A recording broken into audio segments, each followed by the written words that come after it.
Hello, in this video I'm gonna show you how to factory reset your ARLO Pro 4.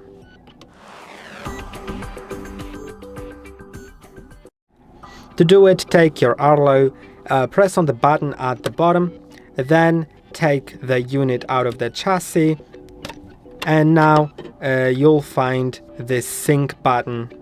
Press on it for 15 seconds until the diode here starts blinking orange.